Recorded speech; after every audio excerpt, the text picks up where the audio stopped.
Hello and welcome to today's lesson. It is on slope and slope-intercept form. So for today's lesson, you are going to want graph paper if you have some and a ruler. So if you don't have graph paper, don't stress too much. It just might mean that your graphs aren't as perfect as they can be, and you might have to take some time to draw some lines in on your paper. But definitely if you have some, your life will be a lot easier. So anyways, slope and slope-intercept form is kind of the beginning of talking about our linear unit. And our most popular linear form is slope-intercept form. But before we can talk about slope-intercept form, since it has the word slope in it, we have to understand what slope is, how do we find it, how do we use it, what does it represent, and all that good stuff. So how to find slope? Well, first of all, just so you know, slope is always represented by the letter M. So we have a few different ways that we can find it, and depending on the information that is being given to you, you find it in those different ways. So if your ordered pairs, because generally you're being given your line in one of these formats, in a table, in a graph, or in ordered pairs. So if you are being given all of your ordered pairs in a table format, you find it using the change in y over the change in x, okay? If you are just being given the graph, then you would use rise over run, or even you could still use the change in y over the change of x. And this little triangle in front, that's called delta, delta y over delta x. And it just means the change of y over the change of x, okay? So you'll hear me when I'm talking about the graphs go back and forth with rise over run or just the change of y over the change of x. I actually kind of prefer the change of y over the change of x, even when I'm talking about graphs. And then if you just have two ordered pairs, they're not given to you in a table. They just literally have like x1,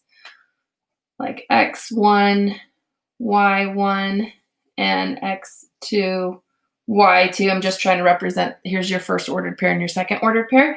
Then you would use y2 minus y1 over x2 minus x1. And if you think about what does that represent, it represents the change of the y's over the change of the x's. And technically, if you think about it again, you could also use y1 minus y2 over x1 minus x2 as long as you're using it in the same order. So like the first ordered pair minus the second ordered pair, or the second ordered pair minus the first ordered pair. So you can go either direction. So I want to take a quick look at an example of each type so that you understand how we're using them. So let me draw an example of a table. So -2, -5, that's an ordered pair. So that's what I was saying about if an ordered pair is being represented in a table. 1, 4 is an ordered pair. 5, 16 is an ordered pair. Okay. So if I want to find the slope in a table, I just find the change of y over the change of x. So the change of y, to get from -5 to 4, that increased by 9. And the change of x, to get from -2 to 1, that increased by 3. So my change of y over my change of x, the change of y was 9, the change of x was 3. So 9 over 3 is 3. And then it's important too to see this, that no matter what, your slope should always be the same. So if you look right here, the change of y from 4 to 16 is 12. Don't panic though. Just because this was 9 and this is 12 doesn't mean that all of a sudden you have a different slope. because right here my change of y is 12, but over here my change of x is 4. 12 over 4 is 3. They do indeed have the same slope. It just happened that maybe we skipped, there was an ordered pair in between here, and it jumped on the line, okay? But they do reduce down into the same slope, okay? All right, let's take a look at a graph, okay?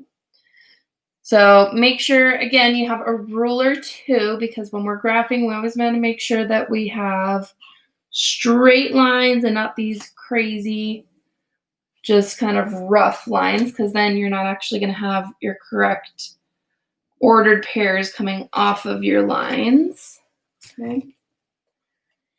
And if I have, let's see, right there, point right there, and point right there,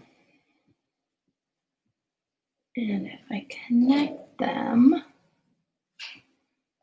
okay, and if I want to find the slope of this line,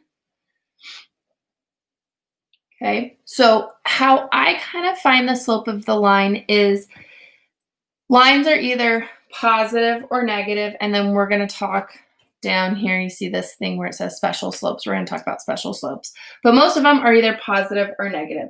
So looking at the line, I determine if it's positive or negative by, is it increasing or decreasing from left to right? Or I use this little trick of little man. It's kind of silly, but is little man going up or down the hill when I put him on the left side? And so you'll see little man's going down a hill. So that means that this has to be a negative slope. And then that way I don't have to worry about, like, is my change positive or negative? Is my rise positive or negative? Is my run positive or negative? Then I just have to worry about distance. So I use these corners, these dots. So that's why I have dots here, because they landed on exact ordered pairs, versus like if I put right here, even though that's an ordered pair, it's not at an exact point. Like this ordered pair is at exactly 2, -2. This is an estimated ordered pair, so we wouldn't want to use that point. So I'm using an exact point right here and an exact point right here. And the reason that we want to do that is because then we can say exactly the change of y was this many units and the change of x was this many units, or the rise was this many and the run was this many. If it's here, it's an approximation and it's not going to be exact. So my rise, or my change of y from here to here, is 3,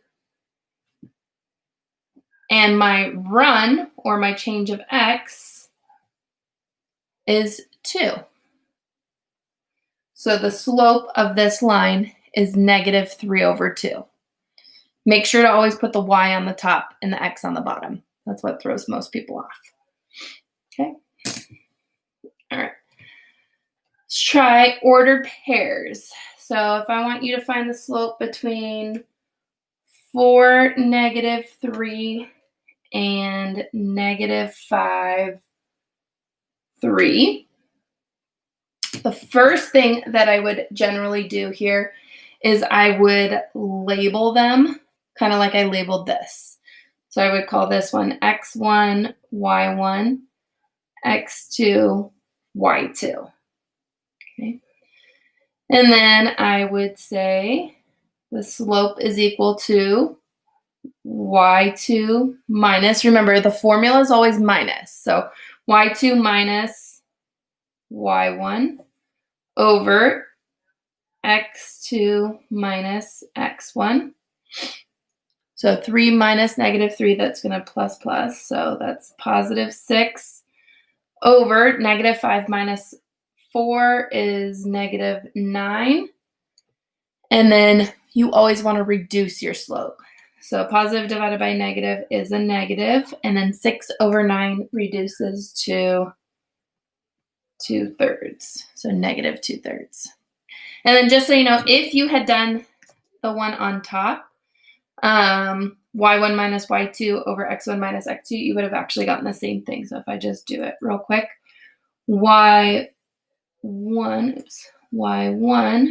minus y2 over x1 minus x2, negative 6 over plus 9, still get negative 2/3. Okay. All right, some special slopes real quick. So our first special slope is a slope equal to 0. Okay. So slope equal to 0. A slope equal to 0 is going to look like this. Okay. So it is going to be a horizontal line. Okay. So a horizontal line has a slope of 0. And if you look at this, every point on this line has the same y value, right? So this, anytime that you have a slope of 0, it's unique because its equation is going to be y equals the number that it's going through. So like in this equation, it's going through 2, so this is equal to y equals 2 is the equation of this line. Okay. How I remember this, so remember up on this one, I drew a little man. How I remember that this is a slope of 0 is I think of little man, he's on it, and this is like a treadmill set to an incline of 0. Okay, so kind of silly, but that's okay. All right, so on this same note, let me do some highlighting real quick. So slope of 0 is a horizontal line. It also has the same y value. So thinking of that same y value, when you are given like a set of ordered pairs, you can quickly identify that it's going to have a slope of 0 because the y values will be the same. Okay, so like if I were to try and use the slope formula on this problem, I would get y2 minus y1 over x2 minus x1, and 4 minus 4 is 0 over negative 5. 0 divided by a number is 0. Okay, and then same thing, if it was a table, you would have, just throw some random ordered pairs in here. You would see in the table that all of the y values would be the same.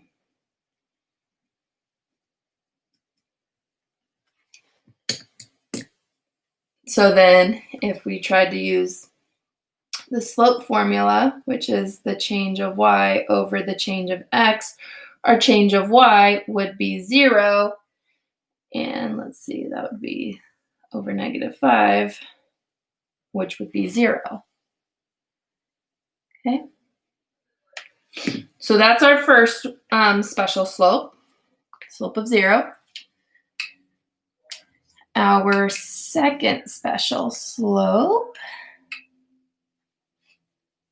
is when the slope is undefined. Okay. And so if slope of 0 is a horizontal line, then an undefined slope is probably a vertical line.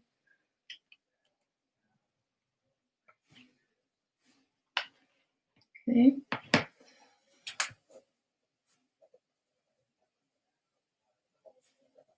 And you'll notice on here, so this is when it's undefined. So you'll notice on here that this is when all the x values are the same.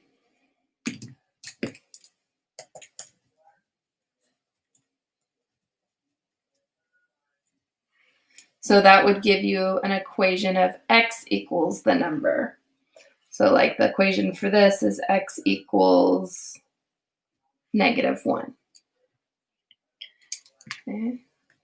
So slope of undefined gives you a vertical line,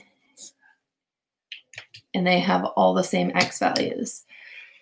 Okay, so we have little man either goes up a hill for a positive slope, down a hill for a negative slope. He's on a treadmill with a 0 incline for a 0 slope, or this is super weird, if he takes a step off of an undefined line,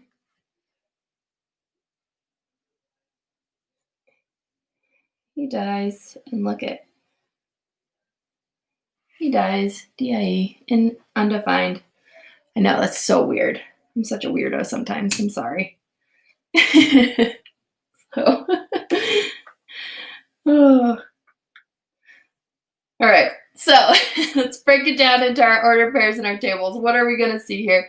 So if it's an ordered pair, we should see that the ordered pair this time has the same x value. So let's just pick one. 5, -3, and 5, 1. Look at that. Same x value. So if I were to try and use my slope formula this time, y2 minus y1 over x2 minus x1, that would give me 4 over 0. And we know that we can't divide by 0, and that anytime we divide by 0, we get an undefined answer. And then if this was a table, in our table, if we have 5, -3, 5, 1, 5, 0, over on the x side, we have a whole bunch of these same x values. So then if we try to do our change of y over the change of x, that increased by 4, but then our change of x was 0, which again is undefined. Okay, so those are the ones that actually, if you can spot them like in the ordered pairs, it's awesome because you don't have to do a whole lot of work with them, which is pretty cool. Okay. All right. So that is slope. Now that we know slope, we can get into slope-intercept form, which, like I said, is like the most popular form of all of our linear equations and stuff. And we can even get into graphing and all that good stuff. So what is slope-intercept form? Slope-intercept form is y equals mx plus b. Okay, y equals mx plus b, where m, we just learned, is the slope, okay, and b, okay, and I've told you guys this so many times, math people are not creative at all, so since it's called slope-intercept form, it has two things in it. It has a slope and an intercept. So b is the y-intercept, okay, and the y-intercept, just so you know, is when x is equal to 0, and you always write it as 0, y, or 0, b, however you want to display it, okay? And then just as a little side note before we get to graphing, because we also talk about this stuff, x-intercept is when y is equal to 0, and that one is always written as x, 0. And then x, y we know is an ordered pair, but x, y in the equation right here are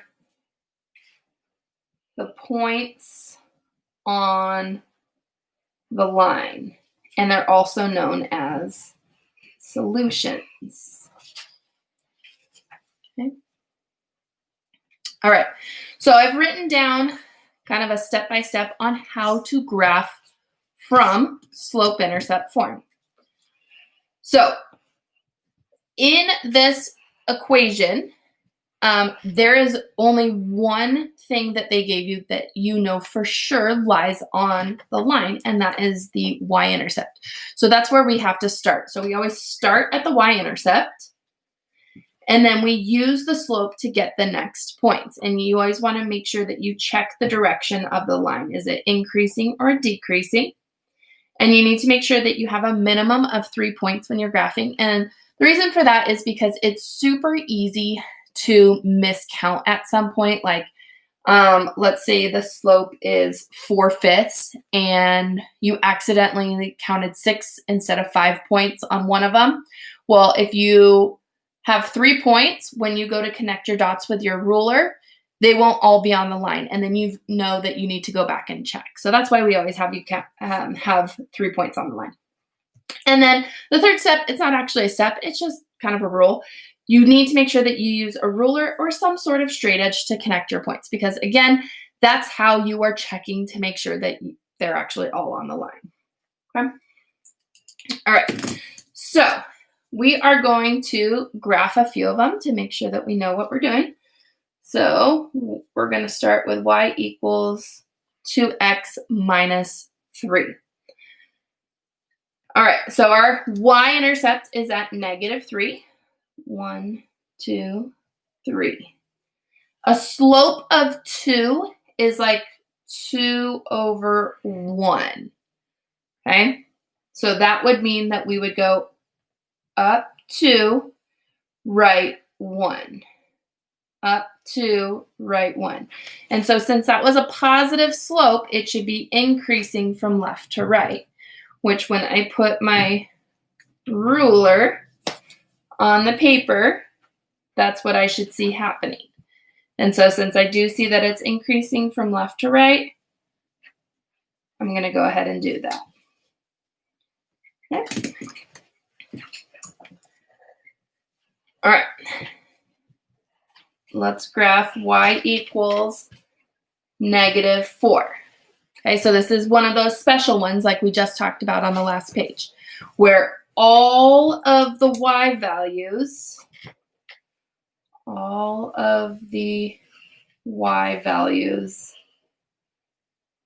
are -4. So if it helps, I can go down to -4. 1, 2, 3, 4. Okay, and all of the y values are -4, like that. Okay.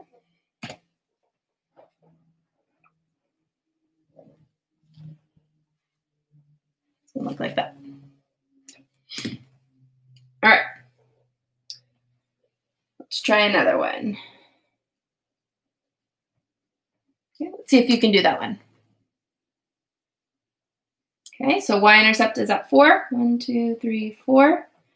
Slope is -1/2. So you want to make sure, since it's negative, that it's decreasing. So I should go down 1, right 2. Down 1, right 2. And then I'm going to connect it. And make sure when you graph that your graph goes all the way through the coordinate grid, that you're not just connecting the 3 dots, but it's going all the way through. Okay? All right. You guys try x equals 2. Okay? So remember, x equals 2 means all of the values, all of the x values are 2. So if I go to x is 2, all of the x values are 2. Okay, and so then I can connect it.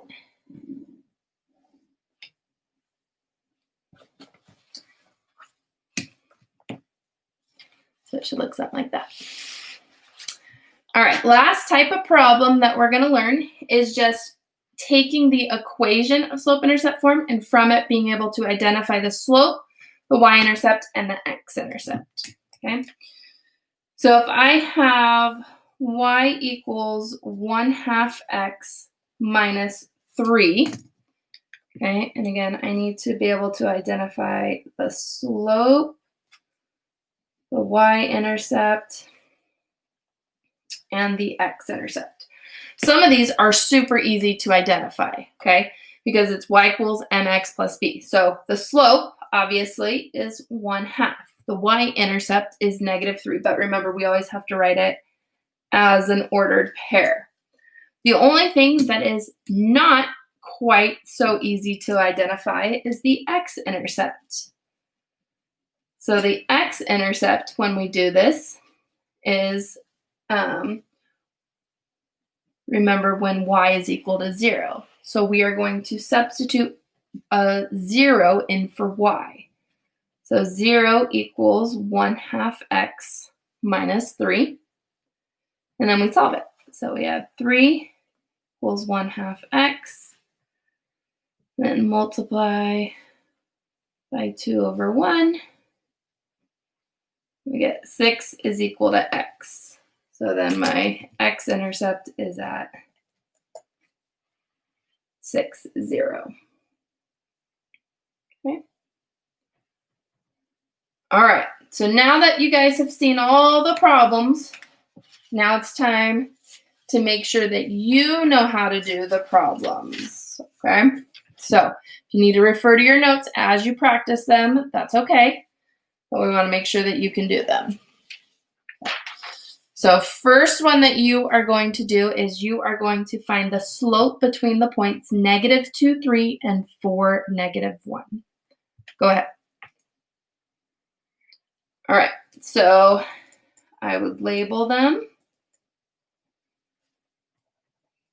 And then it's y2 minus y1 over x2 minus x1.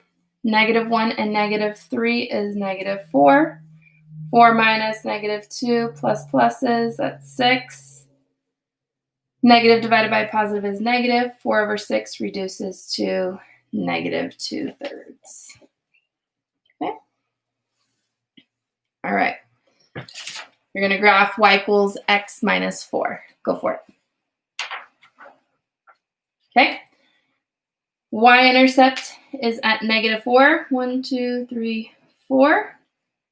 And since it just says x, that means it has a slope of 1. I'm going to go up 1, right 1, up 1, right 1, and then connect.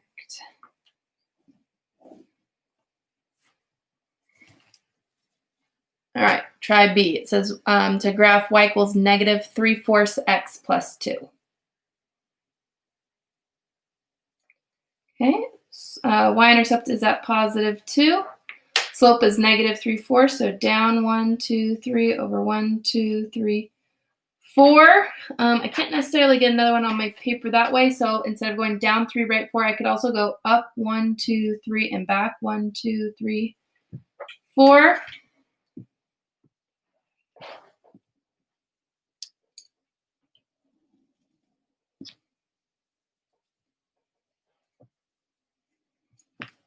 There we go.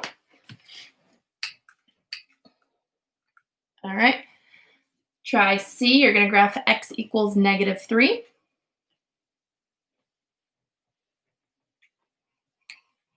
All right. So remember, this is when all the x values are -3. And that would be a vertical line right there. All right. Number 3. Find the slope, y-intercept, and x-intercept of y equals 2/3 x minus 4. Go ahead.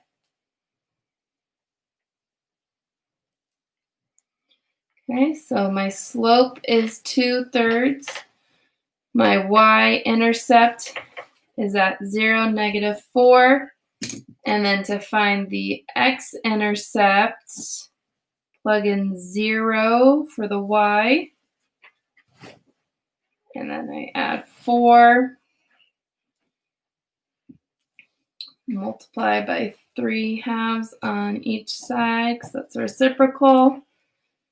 And I get 6 is equal to x. So my x-intercept is 6, 0. Okay. All right, if you have questions or anything like that, make sure to come to tutorial, academic support, or anything else, and we will see you soon.